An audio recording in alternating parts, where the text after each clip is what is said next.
We're shining a spotlight on education. Of course, as the academic year gets well underway, we've seen some of the issues and strides that have been taken in the education sector and some of the concerns for parents who have to allow their kids back to school. For more, let's chat to Confidence Dikgole, the CEO of the Independent Examinations Board, to talk about the preparations for the release of the results and really what this also entails for the academic year of 2024. Confidence, good afternoon, and thank you for your time with us here on the SABC at this hour.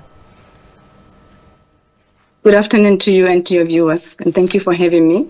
Oh, Confidence, yesterday we know that Umalusi approved the results. At this point, what are you hoping for as the IEB?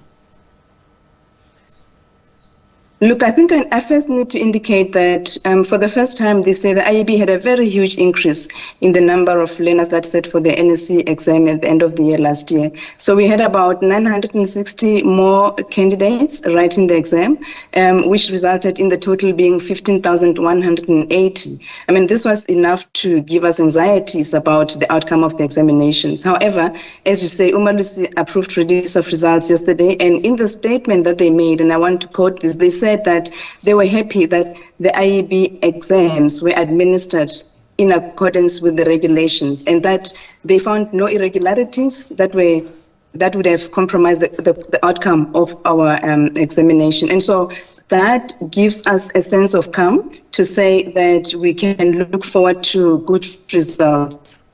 And I think for us, we're looking forward to results that will reflect the candidates' abilities. That will be consistent with previous year's successes, given the substantial increase in the cohort that I've just highlighted.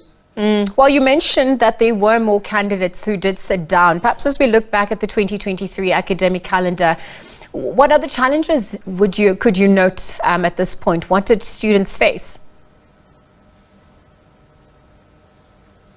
Look, and again, I think it's important to say that we've gone beyond COVID-19. So we are not even going to be talking about that. Yes. But I think what's important to talk about, which is not often talked about, is the impact of the pressure that is brought to bear by the society on these young kids.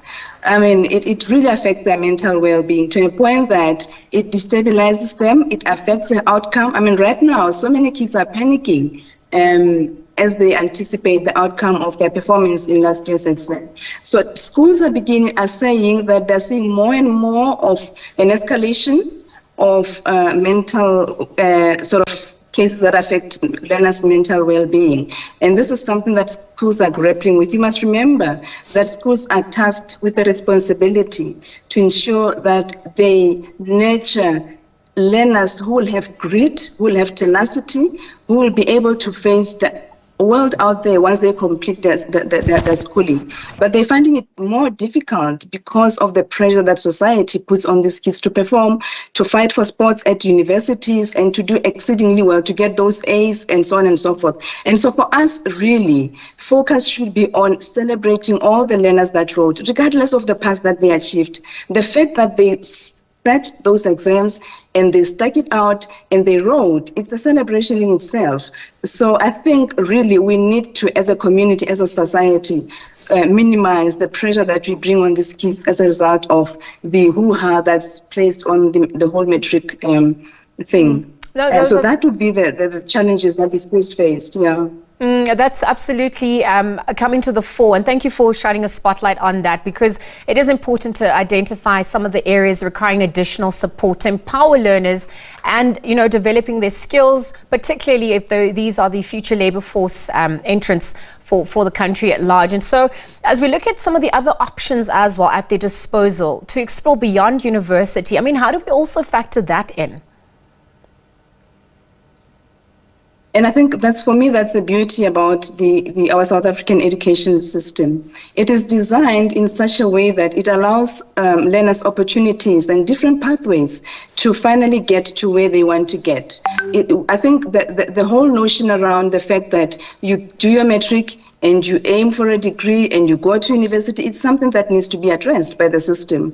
There are so many pathways that these learners can go into and arrive, as I'm saying, to where they want to go. For instance, if a child achieves a higher certificate pass or a bachelor pass, it's not the end of the world. Learners should be exposed to these different pathways, avenues, and opportunities to say, you can still be a PhD one day, even if you didn't get a degree passed now in matric. There are ways of working towards getting that PhD degree, even if you didn't start well now. It's all about how you end well eventually as a learner. And I think that's a message that really needs to be communicated to these young ones. Absolutely. And just as we conclude, when we're looking at the skill sets that will take South Africa forward, perhaps also make us more competitive as a nation, what also comes to mind on that front when looking at courses and degrees and diplomas as well? What advice or what advice do you have for students on that front?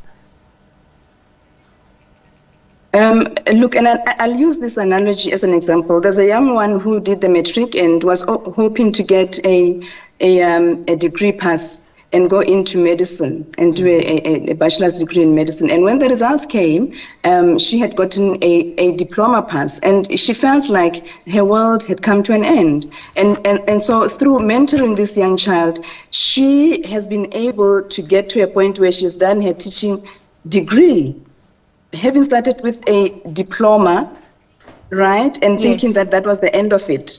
And as I say, you look at other different opportunities and pathways and other skills that you have, and you work around those skills that you have, and you are able to reach to eventually what works for you. The point here is that if you don't get the pass that you had aspired for, it's not the end of the world. Look for other opportunities and work towards those, and you will arrive where you're wanting to go. Confidence Dikgole, thank you for your time with us on the SABC and for weighing in as CEO of Independent Examinations Board, speaking to the preparations for the release of the results. We know that the IEB is set to release their results on Thursday, the 18th of January.